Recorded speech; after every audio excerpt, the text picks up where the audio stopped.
Hey guys, what's up? It's me, Thomas. Today we're back here with How to Beat again. Today it's How to Beat the Invisible Killer in Malignant. So we did see the kill count, so we know what to expect. So let's see how we stop this thing, huh? Trying to see if there's any stuffs we can use to stuff this killer, huh? So be sure to like, subscribe for more. Hope you enjoy. Let's rock and roll. If a deadly killer was trapped inside your own body, what would you do? You're investigating a series of gruesome murders with no idea that the killer is hiding inside your head. I'm going to break down the mistakes own of head. what you should do That's and crazy. how to beat the invisible killer in Malignant. This woman is about to experience deadly visions that are going to change her life forever. Arriving at her luxury home in the suburbs, this Sure that's pregnant woman luxury? Madison walks inside to greet her husband Derek, who's busy watching a brutal cage fighting match. Madison mentions that she's having pains related to her pregnancy, asking her husband for Tylenol. Derek questions why she's going to work, but the woman insists that she'll be alright, turning off the TV as he complains about her multiple miscarriages. Derek tells her that there's a good chance it can happen again based on doctor's advice, blaming Madison for the death of their past children. She Yikes. demands that Derek stop putting That's all harsh. the blame on her, pushing the man. Suddenly, he freaks out and hits Madison in the stomach. Realizing she's painfully bumped her head, Derek instantly apologizes, running off to give his Yeah, wife I think a you're the advice. cause of the miscarriages, This man bro. is extremely abusive, and soon he's going to pay for harming Madison. That's when she walks over to lock the door, slowly realizing that her head has been split open, as Derek continues to apologize. That night, Derek sleeps on the couch and wakes up to hear a faint sound that he thinks is his wife. Derek walks across the house and finds that his blender is turned on by itself. He turns the device off and looks back to see that his fridge is open. Confused, he shuts the door and calls out for Madison. That's when the TV begins frantically switching channels, but then he notices that there's someone sitting on the couch. Derek turns the lights on, and the figure disappears. Looking around, he spots the couch pillow rising up like somebody was sitting on it before checking out the dining room. I'd probably get out of the house right By there. the shadowy figure. That makes one target down, Bye, with boy. 6 more to go. Madison wakes up from a nightmare while seeing a giant bloodstain laid on her pillow. She walks downstairs and calls out for Derek, now realizing that he's just been killed. Madison spots the man with his head ripped cleanly off of his body and a dark figure emerging from behind. Terrified, she tries to open the front door as the creature lunges forward, blocking her exit. Madison rushes upstairs and into her nursery room while struggling to keep the door shut. That's when she's pushed over and knocked out cold. Later, police detectives declare the house a crime scene, mentioning that the neighbors heard screams coming from Madison's house and called in. This male detective, Kakoa, informs them that they found Madison unconscious and she's been sent off. The medical examiner, Winnie, here walks over to the man, explaining that she's never seen a gruesome crime scene like this as the detectives find Derek's dismembered body. Meanwhile, Madison here wakes up to see her sister Sydney fast asleep on her bedside. She wakes the girl up and questions what happened, with Sydney reminding her that she was attacked. Tearing up, Madison admits that she was scared for the baby, when suddenly Madison realizes that her unborn child is gone. Sydney apologizes for her loss and informs her that the baby couldn't be saved. Hearing this, she freaks out, while Sydney attempts to calm her down. Later, she's approached by Detective Kakoa, who tells her that she's needed for questioning, but Madison doesn't respond. Sydney interrupts to speak up for her and explains that she's taken her work lunch break to check on Madison, who's been in a vegetable-like state for 2 days. Kakoa decides to ask Sydney if she knows of anyone who might be responsible for the attack on Madison's family, mentioning that there were no signs of forced entry in her property. Sydney reveals that her sister's husband kept them apart, and Kakoa tells her that this isn't her first miscarriage. Having no idea, she comforts Madison, while the detective hands over his number if they find any clues. Visiting his colleague Regina. Also, yeah, I think I'd be worried about that. No patterns yet, since he only just started, so I'd probably be looking into the wife, because from what I've seen, like, Forensic Files, the crime shows, they always start with, like, loved ones, since, they have, like, closer ties, they're able to go in there, unlock the door, no signs of breaking and entering, right? I'd probably be looking at Madison and being like, okay, there's gotta be something going on here. So, but I don't want to, point the finger yet, because, well, we can't really prove anything yet. Anyway, moving on. Let's see what the coroner says. She informs them that they haven't found any fingerprints, but notices that the murderer's hand patterns are upside down, as if the culprit was hanging from the ceiling. Regina reveals to him that Madison's neighbors told her that the girl used to be beaten by her husband. Putting the clues together, Regina insists that there must be a motive. Okay, this poor woman has been through hell and back, and it's only going to get worse. Her husband has been brutally murdered in her own home, and she's just lost another child after literally being punched by him in the stomach. Derek here probably had it coming, and it's possible there are loads of people that want him dead. But there's actually something in Detective Kakoa's police work that doesn't check out, and could lead to a faster conclusion to their investigation. While looking through the house, Kakoa mentions that there are hand patterns, but no fingerprints. This is peculiar, since they were able to collect hand patterns, which means that either the killer was smart enough to wear gloves, not let their fingertips touch anything, or the hand patterns literally don't have fingerprints at all. If these hand patterns are soaked in blood, it's especially odd that there were no fingerprints, since this would lead a better impression, and the killer is potentially a repeat offender that's an expert and has done this before. So professional it's true killer. that gloves help mask criminals' fingerprints from being discovered, but oftentimes these gloves themselves leave markings. Police and detectives will use the glove markings to try to match a fingerprint type, and figuring out whether or not the gloves are made of a certain type of material helps narrow down suspects by either finding the actually gloves surprised or that's their maker, not part of because the easily purchase forensic them in the files. surrounding area, unless no gloves are used, and the handprints just don't have fingerprints, which is also a possibility, since there's a rare genetic disorder called a dermatoglyphia, where people are born without fingerprints. But that Well, also not makes me. finding the killer much easier. Like social security numbers, the FBI has American citizens' fingerprints on record to help track information regardless of if there's a match to any criminal history. If someone had a Fair. dermatoglyphia, these non-fingerprint fingerprints would be on file somewhere, and would also help narrow down the suspect. Lastly, the handprints themselves could be useful to the police. In most homicide cases, the victim knew the assailant in some way, shape, or form, and the killing was motivated, which means the police should be looking at Derek's circle of friends and family. By taking the handprints themselves and trying to find a match in size and shape, it might not be enough to convict someone, but it should help limit the people of interest, who can then be watched closely for signs of suspicious behavior. However, the police do not do this, and they're about to find out that the murderer is right under their nose. 2 weeks later, Madison returns Not to mention her the own upside down home, while Sydney handprint. here That insists is that she let her something stay you for gotta a few look days into. to help out. Still in shock, Madison explains that she thought this time would be different. Sydney tells her sister that she can stay somewhere else, but Madison is determined to return.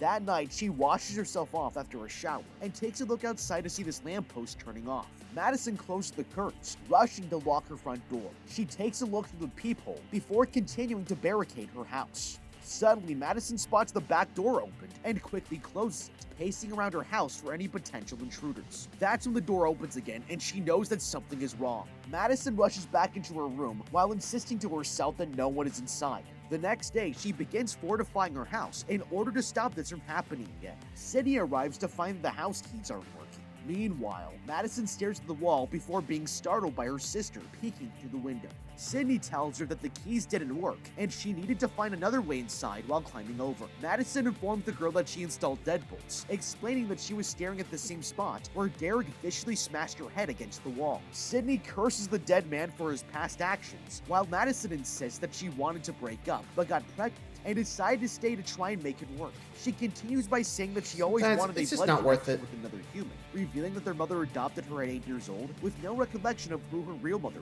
was. That night, this tour guide, Serena, gives a group of willing adventurers a tour of the Seattle Underground, explaining that there's still a ghostly spirit that haunts these tunnels. Packing up for the night, Really? she hears someone coming in from the entrance and announces that they're already closed. Serena here walks into the dark, but she gets no response, and the woman decides to leave. That's when she looks back and hears something getting closer. Terrified, Yeah, she rushes get out of back there. to the lighting system and connects the plugs to find out what's hiding, but there's no one there. Suddenly, the tour guide looks up to see a terrifying monster pounce on her.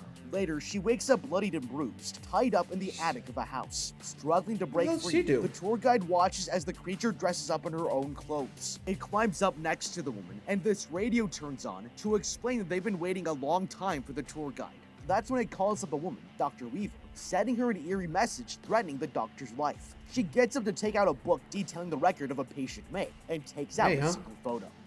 Okay, this tour guide with seemingly no connection to Derek has been attacked by the same terrifying monster that killed him 2 weeks prior. No progress has been made in Derek's case since his death, and the police should really be doing more to look into Madison's background, since she's already suspect number 1 as the deceased spouse. The poor woman is exhausted and dejected after an emotionally and physically draining experience, but she's the only clear link to Derek, and figuring out the origins of her mysterious background is the key to this case. This That's a tour guide point. isn't someone that seems to be connected to Madison Madison in any way, which means that Madison and her sister have no reason to report her missing after she's attacked. But her disappearance would have to go noticed by someone in her life, think they which know would her. then eventually put her on the police radars too, which will lead to a separate investigation into her whereabouts. If it were me, one of the main places I would look as the police would be her workplace, which is exactly where she was attacked and kidnapped. Even though the police have already mentioned having difficulty identifying the suspect's fingerprints, at this point, they would have to find some rogue hairs that have fallen off of the killer's head. The two things that are known about the killer is that they have a taste for bloodthirsty murders, and they have a giant mane of hair that would have to shed at some point, especially while carrying out a vicious cold-blooded killing. Humans shed on average 100 hairs a day, and therefore are very commonly used as trace evidence in cases. There's no way that a few of these long black hairs would go unnoticed after a thorough police investigation, which would lead the police right back to Madison. This was impossible in Derek's murder because the killer was already in the house. But once the hair is sent to a forensic scientist, they'll be able to analyze it and link these two cases together. Madison's entire demeanor and Or maybe the police didn't really think about it. Okay, hear me out. So, this was Madison's house, right? So, it wouldn't be odd for her hair to be there. But, if it actually was the killer, i.e. her, there wouldn't be a problem. I know I'm referencing back to the first case with Danganronpa, where hair pretty much helped, Makoto realize, or helped the class realize Makoto wasn't the killer since, lack of hair. But here, I probably would see, keep her hair on standby in case, if we do find more hair and it matches up with her, yep, that's the killer. Okay. As in, why would her hair be there? Which makes sense, right? If her hair was there, she probably was the killer. Anyway. Oh, missed. her insistence on not knowing anything about the murder is pretty convincing. But once the tour guide's case is linked back to her, That I or would speak dissociative to a identity psychologist disorder. to see if there are any instances where a person can commit murder in their sleep, or later repress the memory so much that they themselves do not believe it. Unfortunately, nobody creates a link between the missing tour guide and Derek's murder until much later, and several more victims are about to pay the price in their own blood. Meanwhile, Madison collects her laundry before she hears this deafening screech coming from the radio. Hoping that it's nothing to worry about, she walks outside and down her staircase, seeing a girl run past the railing. Shocked, Madison rushes down to see where the intruder went, but there's no sign of her anywhere. She hears a ringing sound in the living room, checking the back of her head to find it bleeding. Madison fills up the washing machine. Suddenly, Dr. Weaver screams at her from the reflection of the machine's door, and Madison moves back while demanding to know who she is. That's when she loses control over her body and watches the doctor be dragged out by a shadowy figure. It slams the doctor on the ground as Madison notices the room around her morph and change. Staring at the TV, Dr. Weaver hears her recite the phrase, "Time to cut out the cancer," and the woman is shocked, realizing who the killer is before being thrown around the room again. Dr. Weaver tries to run away from the oncoming threat, but that's when she's taken down and brutally murdered. That makes two targets down, down, with five to more to go. Madison wakes up screaming from her ultra-realistic nightmare and checks the back of her head to find it stained with blood. Later, the investigators search Dr. Weaver's house and find her head bashed in with a trophy. Searching one of the rooms, Kikoa discovers this picture of a mysterious patient, while Regina informs him that the doctor kept journals on all of her patients. The man tells his team to gather all the records, insisting that they look through each and every one of them. Meanwhile, Sydney walks into her sister's bathroom. That's probably and just a comforts look. her. Yep. Okay. Madison explains that she was doing laundry before seeing the murder be committed by the figure in the doctor's house. Confused, Madison questions what the hell is going on.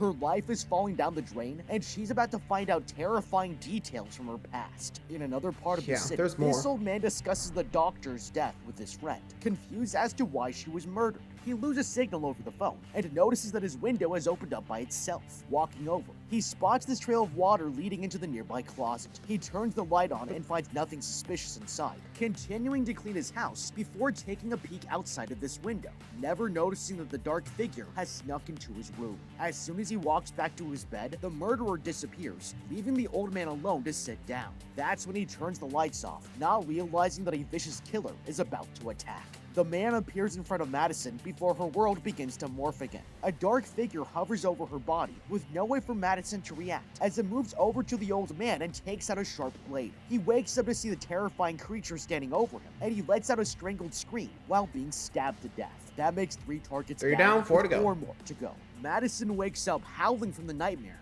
with Sydney rushing in to check on her. The terrified woman insists that she saw someone in the room with her being killed, and she managed to catch a glimpse of the man's face and the location. Okay, Madison here is having visions of the murders. She's able to see who's being killed and when exactly as they are happening. And even though it all seems like an impossible nightmare, she's about to find out that these dreams are in fact a reality. There's no way for Madison to alert the police of what's happening while it's happening, since she's locked into the visions. But she needs to speak to several medical professionals to have these occurrences observed to give both herself and the police a better understanding of what's happening. First of all, the police are doing a terrible job. Sure, by now the murderer is fully in the groove of their killing spree, so we can rule any possibility of fingerprints out, since the police weren't able to use any traces of glove markings to their advantage. However, it makes no sense at all that there haven't been any hairs shed at the crime scene now that there are exactly 2 murders that they know of, and 1 disappearance that they should know about. If it were me, I would seriously have to look into what's happening in this department in order to figure out how Kakoa and Regina are doing such a botched job in finding the murderer. For now, Sydney seems to be the most useful and proactive of the bunch, and if I were her, I would have to take my sister to see a medical professional about the open bleeding wound in her skull that won't heal. Madison is quite literally bleeding out of the back of her head regularly. She probably needs stitches, and nobody is taking her to a doctor as the wound she suffered keeps reopening. Madison claiming to see these vicious murders falls more into the territory of psychiatric care, but by simply taking her to get her wound checked, it would do wonders for the investigation. Once a doctor sees the gaping hole in the back of Madison's head, they'll realize that this is a medical anomaly and isn't by any means normal, locking her up until she can be observed under further investigation. This will then reveal the mysterious nature of Madison's past and give insight into who the real murderer is. The other thing that can happen here is Madison could go to a psychiatric facility. She'd likely be committed because seeing visions of things that didn't actually happen to you is a sign of several mental illnesses, and she could become a danger to herself. But if Madison is committed, then she'll be carefully watched under lock and key, and the true nature of these visions will be revealed. Either the murderer will break out of the facility, creating a clear link back to Madison, or she'll be detained, and the re-emergence of the murderer will be observed by those in the facility. They decide to visit the police station and explain that— You know, that actually is a good call. Like, I'll be real. If my sister's head kept bleeding like that, I would be like, okay, we're going to the doctor, getting that looked out, because that ain't normal. Jeez. Because, yeah, there ain't no way that's good. Or the fact that she's claiming, you know, hey, I'm seeing people getting murdered, and, you know, it turns out to be true. Oh boy. Okay, we're putting you definitely on lock and key fast, because this ain't normal. Look out.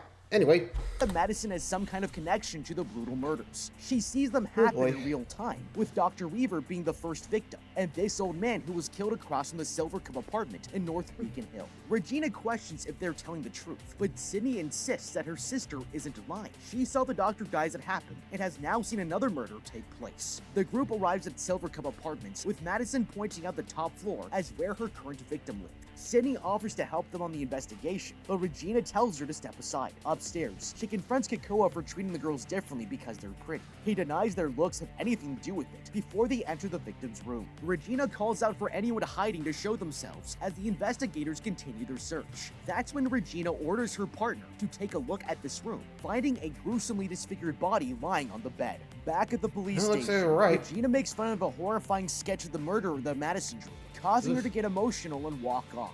She washes her hands in the bathroom before feeling a sharp pain in her neck. The lights begin to flicker on and off, getting dimmer as she receives a phone call from an unknown number. She picks up to hear a ghostly voice that says, "Hello, Emily." Confused, the woman insists Madison is her name, but the voice reveals that this was given to her by her adopted mother, and her real name is Emily. The voice insists that Madison already knows who it is, and now this hidden killer is about to undergo a chaotic rampage on everyone she loves. Madison instinctively calls the murderer by his name, Gabriel, begging him to stop, but the voice laughs and reaffirms to her that it's too late to stop him. Walking back into the office, she informs her sister that they're leaving. On the road, Sydney questions why she didn't tell the police about her incident. Madison refuses to give out any more information, knowing that they're suspecting her of being the murderer. She reveals the killer's name is Gabriel, and he's someone from her past that she can't seem to remember. He's got something to do with the case, and they're about to find out her dark secret.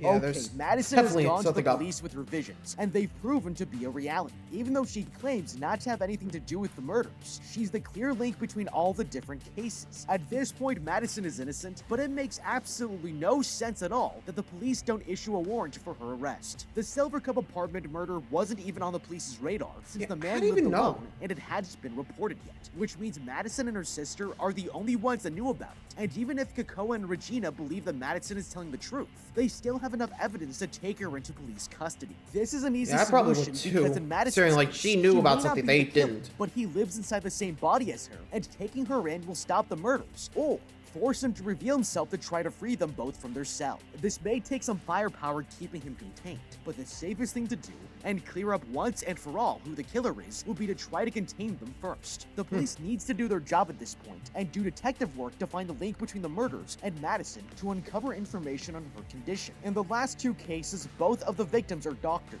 so any similar fields of study or institutions they were involved in together can be found out very easily from their friends and family, or other associates, which will reveal what the heck is going on here with Madison. At which point, the police will need to find out how these doctors sedated Gabriel and made him lay dormant for all of these years. Madison has essentially lived the majority of her adult life without having any issues with Gabriel, and if it was done once, it can be done again. Putting Gabriel Madison into a medically induced coma is the best plan of action once they are in custody, and more information is known on exactly how to treat Madison. Based on the fact that Gabriel is essentially a malignant parasite on Madison's body and brain, they should treat him similarly to a malignant tumor. In the case of a malignant tumor, doctors can surgically chemotherapy? remove the tumor, use chemotherapy or radiation therapy to get rid of it. Chemotherapy can be used before or after surgery to shrink the tumor, or destroy lingering abnormal cells afterwards. Gabriel is the most abnormal tumor a person can have, so they'll have to use the most extreme version of these tactics to make sure they get rid of him once and for all. Driving to her mother Jean's house, Yeah, I'd Madison probably be pleads looking with her to to the remember doctor if she heard anything about a combo. brother during the adoption process. Jean denies having any knowledge of Madison having siblings, but that's when she mentions the name Gabriel. Shocked to hear that, Jean here shows them a recording of her old birthday card. They watch as a younger Madison blows her candles, but then turns her head and speaks to what seems to be an imaginary friend. The parents question who she was talking to and insist that she tell the truth.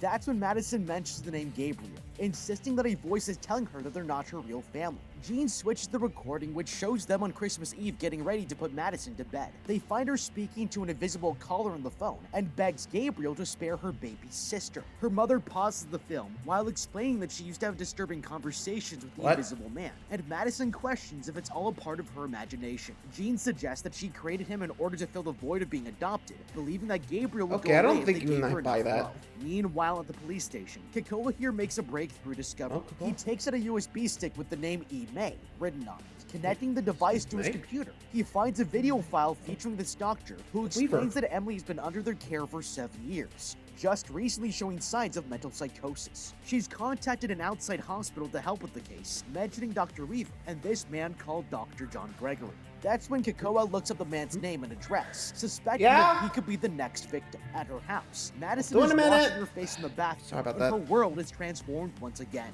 She watches as Dr. Gregory here appears in the reflection of the mirror. She looks around the room terrified, now realizing there's a killer standing right behind her. Kakoa rushes over to Dr. Gregory's house, breaking in and announcing there's a police officer in his residence. He finds the place empty but looks inside the bathroom, finding a brutally disfigured body in the bathtub. That makes 4 targets down, with 3 more to go. The man has no idea that Madison can see him and has warned him that the killer is still here.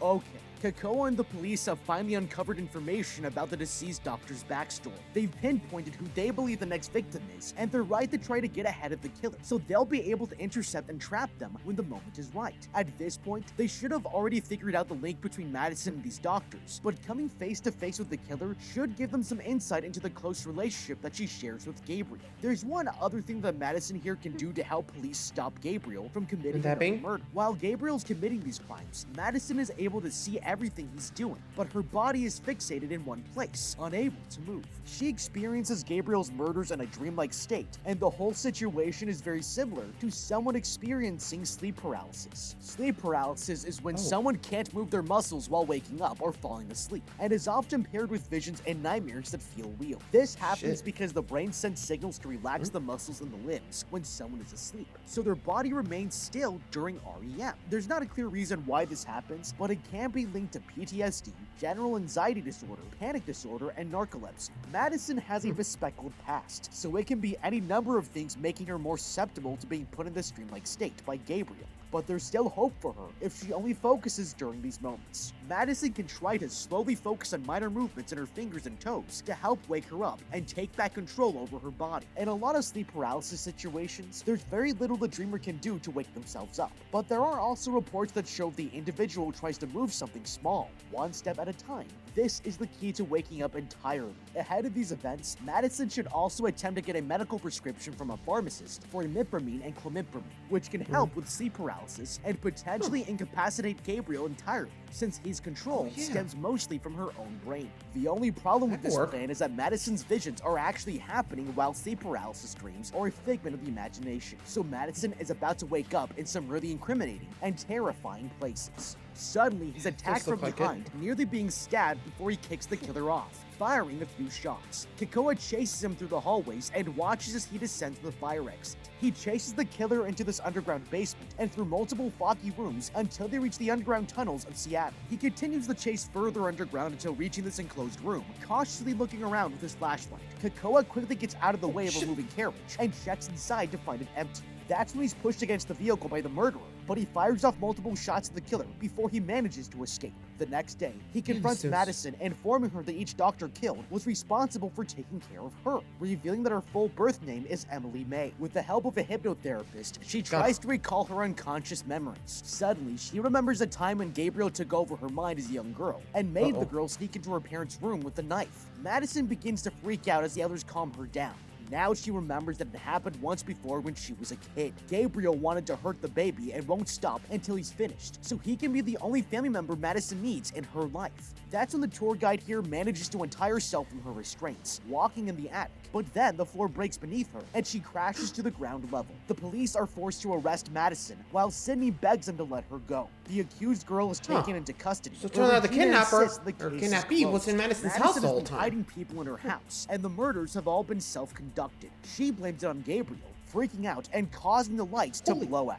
That's when an unknown caller rings Kekoa's phone, and they realize it's Gabriel. He picks up and introduces himself as a detective, while Regina here quickly begins recording. The voice admits to Kekoa that he's already been found out, but the mysterious figure wants his items from Madison's attic, and will do anything to get them back. Meanwhile, Sydney makes her way to this abandoned medical center where Madison was a patient, and checks the records to find a file with the name Emily May written on it. Sydney goes back to her mother's house and inserts a videotape she found from the research center, finding a recording of Madison's real mother, who explains that she was blamed for having an accidental pregnancy, looking into the camera and begging them to keep Madison safe. They watch another recording which shows the girl looking sedated, asking about why she's been acting more aggressive. Madison reveals that the other voice in her head has been tormenting her. That's when this researcher turns the camera around to reveal a terrifying creature on her back. She explains that Gabriel is a type of teratoma, a parasitic twin which comes in the form of a tumor. The phenomenon is caused when two embryos in the womb don't separate as usual. Gabriel is feeding on the girl like a parasite to survive, and the doctors were only able to remove a certain amount of the teratoma without affecting Madison's health. Meanwhile, Madison is sent to this jail cell, sitting down as the other inmates confront her, threatening to hurt Madison if she doesn't pay up. That's when she begins violently convulsing in front of the inmates as the lights flicker on and off. Suddenly, Madison grabs her head from behind and rips her own skull open as the inmates look on in utter shock. She stands up and begins contorting her body in terrifying ways. Gabriel takes over her body, and she brutally murders them one by one, while this blonde begs for the guards to let her out. Madison ends her rampage by finishing off the blonde, sticking both thumbs into her skull as the guard arrives. She uses the blonde woman as a human shield against his bullets, while running towards the entrance of the cell. The murderer brutally kills the guard, and now Gabriel is free.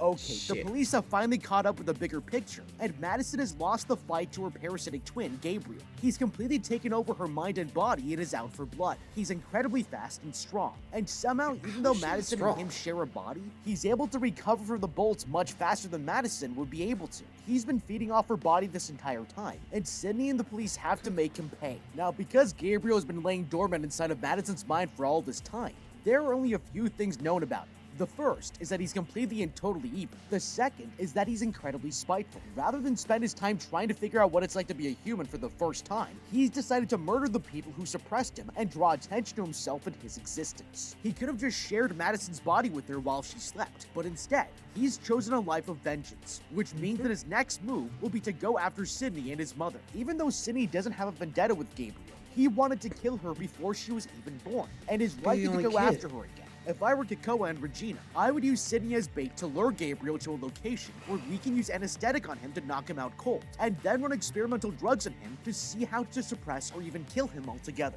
Gabriel may be an anomaly, but he's still in Madison's body, and although he seems to be stronger, there has to be limits to what his body can handle. Kakoa and Regina could lure him somewhere using Sydney and try to shoot him, but that will in turn kill Madison, and if it's possible to save her, they should do it. Police officers don't have the ability to administer anesthetics to sedate people, but there have been plenty of doctors killed during this investigation. Getting one of the doctor's fellow co-workers to help fill a sealed-off room with just the right amount of gas to put Gabriel and Sydney under shouldn't be too difficult. Then, once Gabriel's been contained, Sydney can go back to her life, while doctors attempt to find just the right That's my mixture of problem. medicine to How do we keep know? him dormant for the rest of Madison's life. gonna knock him out. Therapists should then help Madison throughout her life learn to talk to Gabriel in her mind and try to control or heal him. The hope is that he would lay dormant forever, but in the case that her body gets used to the anesthetic, helping heal Gabriel's inner child might be to everyone's advantage the next time he resurfaces on the back of Madison's head. Sydney uses the information she found Let's to see. call up Kakoa, revealing that Gabriel returned to life when her sister's husband pushed her head against the wall.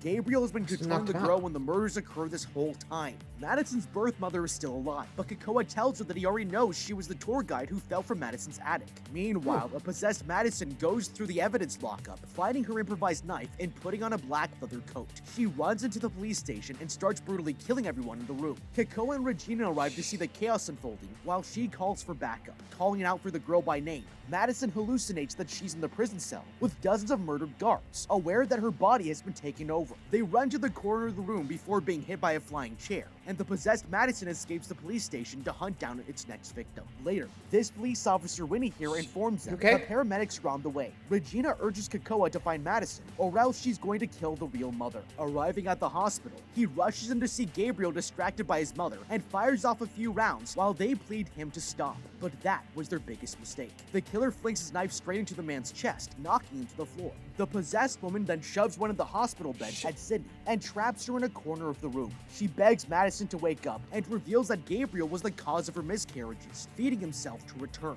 Suddenly, Sydney is shot dead by the killer. He moves on to the real mother and disfigures her face before killing the woman. That's when Madison finally confronts the killer in her own world, revealing she made him see a hallucination and now will keep him trapped in their shared mind. With her Damn. parasitic twin imprisoned, the woman wakes up to see that her family is safe. She admits that Sydney is her real sister regardless of their history, but now she's going to have a lot of cleaning up to do. But what do you think? Yeah, no kidding. I'm not even sure how you're gonna make. Sorry. Yikes. Yeah, this is gonna be a tricky one. I'm not even sure you're gonna get past, like, charges. Think about it. Now that you know Gabriel's pretty much her, it's gonna be tricky just to, whew, get it all to stick, if you know what I mean. Well, anyway, thanks for watching, guys. Till next time, like, subscribe for more. See ya.